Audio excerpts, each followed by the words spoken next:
Olá, meu nome é Laís Calvão, eu sou autora do estudo intitulado Revisão Sistemática sobre o Mapeamento do Cyberbullying, sob orientação da professora Gabriela Mieto e financiamento da FAPDEF. Bom, nós podemos afirmar que o desenvolvimento humano ocorre a partir da interação entre indivíduos e pode ser mediado por instrumentos e símbolos como a tecnologia, que altera essa interação entre os indivíduos. Durante a pandemia, houve um aumento no uso dessa ferramenta e os jovens ficaram ainda mais expostos à violências do ciberespaço, principalmente cyberbullying. Esse termo remete ao conceito de bullying, criado por Dan Owens em 1997, e caracteriza uma agressão repetitiva, intencional e em que há desequilíbrio de poder entre a vítima e o agressor. Na internet, essa violência se constitui de forma anônima e pública, de forma que as consequências são agravadas. Entre essas consequências, nós podemos mencionar isolamento social, trauma e transtornos psicológicos, como a depressão. Considerando essas consequências que eu acabei de citar, o mapeamento visa identificar os casos para que possamos aplicar intervenções. Dessa forma, o objetivo desse estudo foi realizar uma revisão sistemática para analisar o estudo que já existe sobre o auxílio de tecnologias nesse processo de mapeamento. Na metodologia, foi realizado um estudo qualitativo baseado no protocolo PRISMA de revisões sistemáticas e as buscas ocorreram exclusivamente no portal de periódicos CAPES. Os critérios de inclusão foram ser artigo científico, ser revisado por pares e ter como foco o mapeamento e envolver alguma tecnologia no conteúdo do artigo. Esse é meu fluxograma do estudo e nós podemos observar que apenas 10 foram considerados para a leitura completa e só 4 contemplavam todos os critérios de inclusão. Entre os excluídos, os temas comuns foram as intervenções envolvendo a família, a escola e os estudantes de forma presencial contra o cyberbullying, ou seja, uma forma mais de ensino contra o cyberbullying. E alguns temas nos artigos diferenciavam um pouco, como a negligência dos pais no fenômeno, a ponto de eles não perceberem a gravidade da agressão e não se envolverem em intervenções.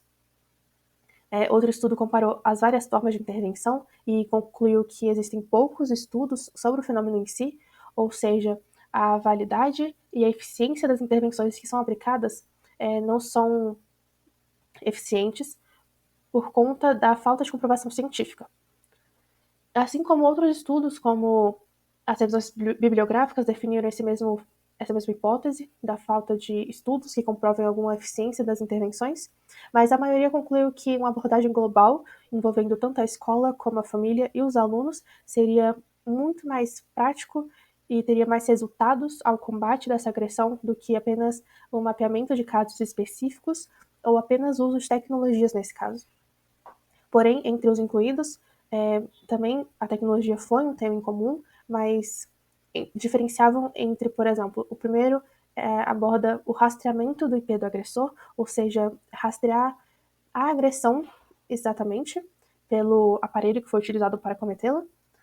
Porém, é uma estratégia que precisa de um boletim de ocorrência, ou seja, precisa que haja um crime para que possa ser efetivado, ou seja, é pouco prático de ser aplicado na realidade.